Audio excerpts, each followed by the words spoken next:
جو اللہ تعالیٰ کو منظور ہو اسی میں رہنے کی کوشش کرو۔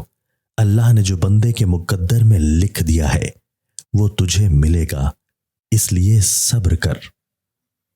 اولاد کی اچھی تربیت کرنا والدین کا عین فرض ہے، اور یہ فرض اللہ نے والدین پر لگایا ہے۔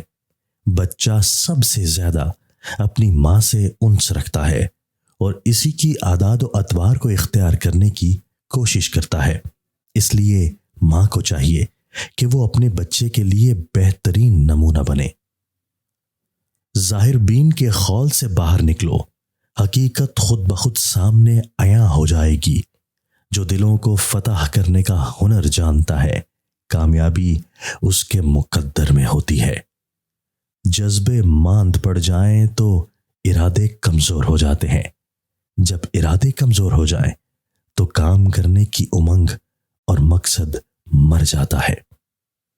ہمت دلیری کو جنم دیتی ہے، جبکہ بے ہمتی حوصلوں کو پست کرتی اور بزدل بناتی ہے۔ ناکامی ملنے پر حوصلہ نہیں ہارنا چاہیے، بلکہ اسے سبق سمجھ کر آگے بڑھنا چاہیے۔ اچھے لوگوں سے اچھا ماحول پیدا ہوتا ہے۔ جتنا ہو سکے اچھے لوگوں کی صحبت میں بیٹھو تاکہ تم بھی ساتھ رنگے جاؤ۔ رات کتنی ہی طویل کیوں نہ ہو، آخر کار اجالا پھیل کر ہر طرف روشنی پھیلا ہی دیتا ہے۔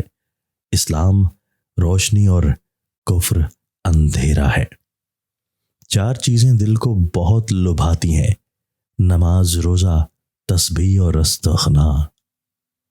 جب بندے کے دل کا آئینہ شکستہ ہوتا ہے تو انسان کی خودبینی چور چور ہو جاتی ہے۔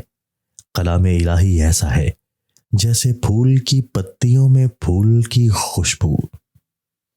اگر جنت کے طلبگار ہو تو اپنے آپ کو اللہ کی راہ میں بیچ ڈالو۔ اللہ کے عاشق با حیا ہوتے ہیں اور بے حیاؤں کے سامنے ان کی حیا کو زنجیریں لگ جاتی ہیں۔ ہر خواہش کے پورا ہونے کی تمنا نہ کرو، کہیں وہ پورا ہونے پر اپنی قدر و قیمت ہی نہ کھو بیٹھی ہو۔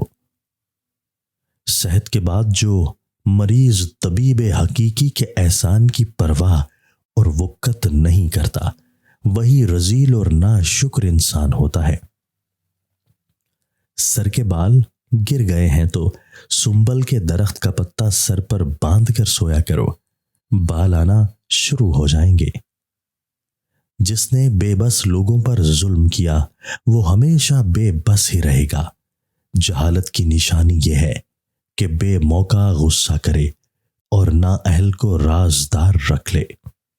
جس نے سود کھایا گویا اس بندے نے آگ کے انگارے چبائے اور راندہ درگاہ الہی ہوا۔ جس نے اپنے دشمنوں پر احسان کیا گویا اس نے اپنے دوست کا دل دکھایا۔